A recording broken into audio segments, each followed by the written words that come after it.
ಅಂತ ನನ್ನನ್ನು ಯಾರಿಗೇನು ಕೇಳದೆ ಇರಬಹುದು. ಆದರೆ ಅವತ್ತು ರಾತ್ರಿ ಬಗ್ಗೆ ಯಾರಿಗೇನೇ ಯೋಚನೆ ಮಾಡಿದ್ರು ನನ್ನ ಮೇಲೆ ಅನುಮಾನ ಬರೋದು ಸಹಜ ಅಲ್ವಾ? ಅವತ್ತಲ್ಲಿ ನಾನು ಯಾಕೆ ಹಾಗೆ ಕಲ್ತರ ನಿಂತಿದ್ದೆ ಅಂತ ನನಗೆ ನನ್ನ ಮೇಲೆ ಅನುಮಾನ ಇದೆ. ಹೀಗಿರುವಾಗ ನಾನು ಅವ್ರಿಗೆಲ್ಲ ಏನು ಹೇಳಲಿ? ನನ್ನ ಮಾತನ್ನು ಯಾರು ನಂಬ್ತಾರೆ? ನಾನು ನಂಬ್ತೀನಿ ಬಾಸು.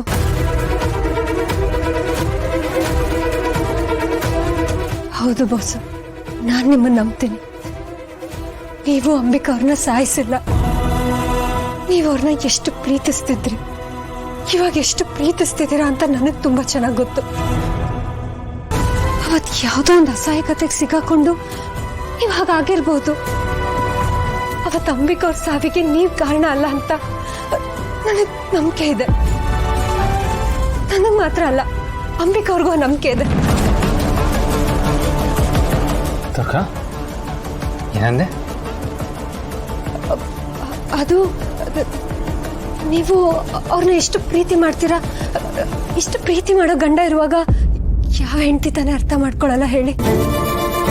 ಪರಿಸ್ಥಿತಿಯಿಂದ ನೀವು ಅಪರಾಧಿಯಾಗಿ ಬಿಂಬಿಸ್ಕೊಂಡಿರ್ಬೋದು ಅಂತ ಅಂಬಿಕಾ ಅವ್ರು ಅರ್ಥ ಮಾಡ್ಕೊಂಡಿರ್ತಾರೆ ಅಂತ ಹೇಳಕ್ ಬಂದೆ. ಹೇಳ್ತಾ ಇರೋದೇನೋ ಸರಿ ದುರ್ಗ, ಆದ್ರೆ ಮತ್ತೆ ಹಿತ.